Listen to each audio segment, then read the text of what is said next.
माझे नाव नितीन कटरे आहे. मी केटीएसमध्ये सकाळी 8 वाजतापासून इथं उभा आहे आणि त्यावेळेस केटी सुरू व्हायला होता.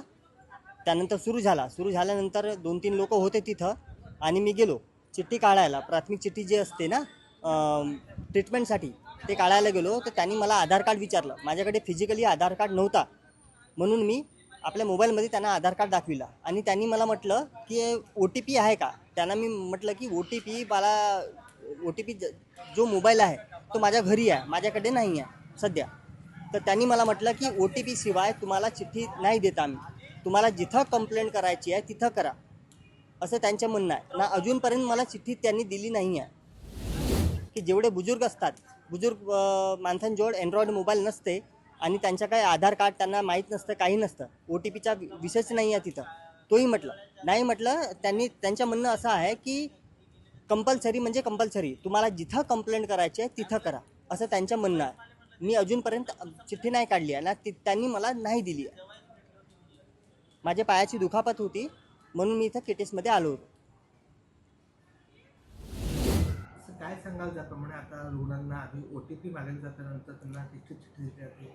OTP मागण्याचं कारण असं आहे की सध्या देशभर जे आयुष्यमान भारत कार्ड आणि आयुष्यमान भारत योजना जी आहे त्याच्या अंतर्गत त्यांच्यावर जे काही उपचार होतात त्याच्यासाठी त्यांना ऑनलाईन एक नंबर मिळतो, आभा ID.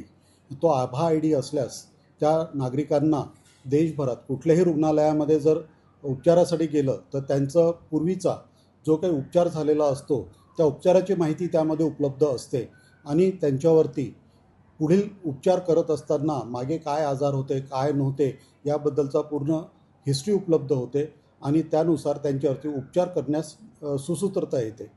आणि यामध्ये आभा कार्ड काढणं हे प्रत्येक नागरिकाला कंपल्सरी करण्यात आलेलं आहे आणि ज्या त्याच IDच्या आधारावर त्यांना उपचार उपलब्ध होतील.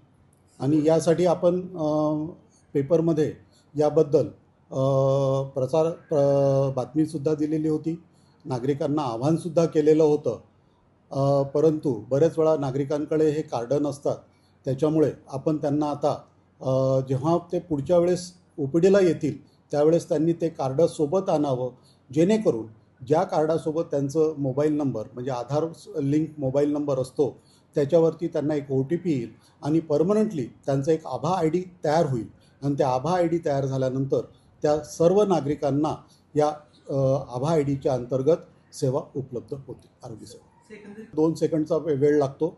त्यांचं फक्त आपला आधार कार्ड नंबर टाकला की त्यांचा लिंक मोबाईल नंबरला एक OTP जातो. तो OTP नंबर त्याच्यामध्ये टाकलं की आधार कार्ड म्हणजे आभा ID तयार होत जातं. रुग्णांचे असं म्हणणं आहे की OTP नाही तर उपचार नाही, असं पण होतं? नाही, असं काही नाही. याच्यामध्ये आपण बाकीच्या सिस्टीमनुसार उपचार देतो आहे, परंतु आभा ID असणं गरजेचं झालेलं आहे. नाही म्हणजे रुग्णाकरता काय त्यांना आम्ही आवाहन करतो आहे की तुम्ही तुमचं आधार कार्ड आणि मोबाईल नंबर हा योग्यरित्या लिंक करून घ्यावे.